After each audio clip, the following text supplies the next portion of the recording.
Hi, this is Dan Denning from the Daily Reckoning Australia and Australian Wealth Gameplan. It's been about a week since I first published my report, Exit the Dragon. And if you haven't read that report, you can do so below at the link that's indicated. That report, I tell you the story of why I think the big, most influential event on Australian resource markets in 2010 could be the collapse of the real estate bubble in China. But a lot has happened in the last week that complicates that story. So I wanted to take 5 quick minutes of your time to update the story and let you know how I thought that was affecting our strategy and how it might affect Australian resource stocks. The first big story, other than the Exit the Dragon report, was what happened on Sunday afternoon in Canberra, where the Rudd government announced, after reviewing the Henry tax review, that it was proposing a 40% resource super profits tax, or RSPT as the media has referred to it.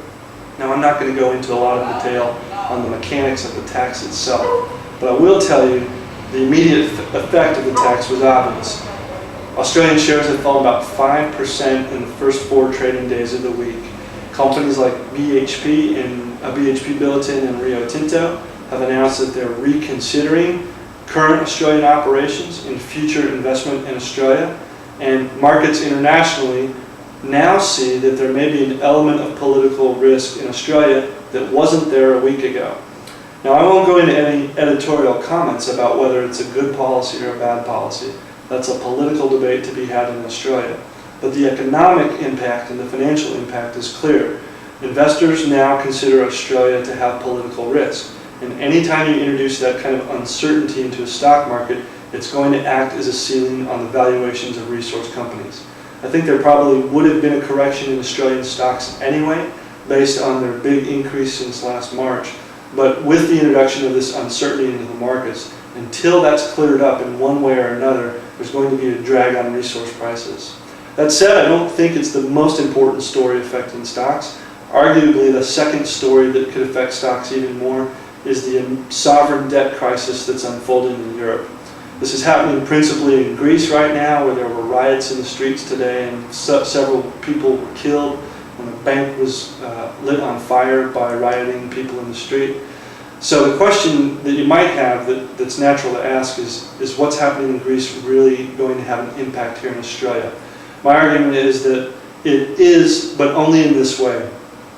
The sovereign debt crisis in Europe has had one clear effect. It's caused investors in emerging markets to take profits on their bets and move their money back to what they perceive as safer asset classes, safer currencies, and safer markets. The chief beneficiary of that is the US dollar and the US bond market, which is strange in its own way.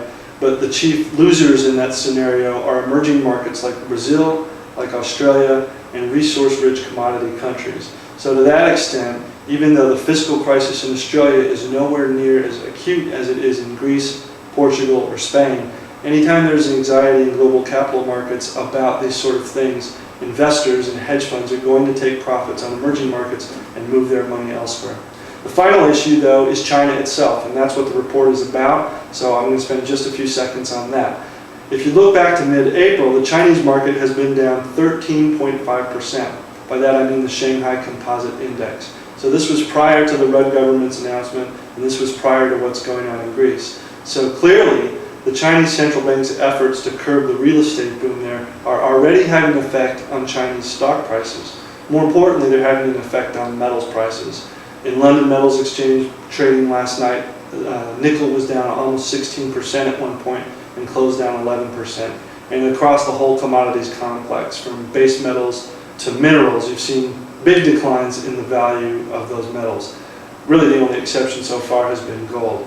So I think this confirms that as big as the other two stories are, and as complicated as they make the picture, the biggest story for investors in 2010 is whether or not the pricking of the Chinese credit bubble is going to have a large effect on Australian resource stocks. And by large, I mean not a 5% correction, but a 15 to 20% correction. I believe that's possible, and that's the case that I've made in Exit the Dragon. So if you haven't read the report yet, please do so below. And if you have any feedback or questions, you can post them on YouTube at the YouTube channel we've set up, or send them into the email address that's indicated.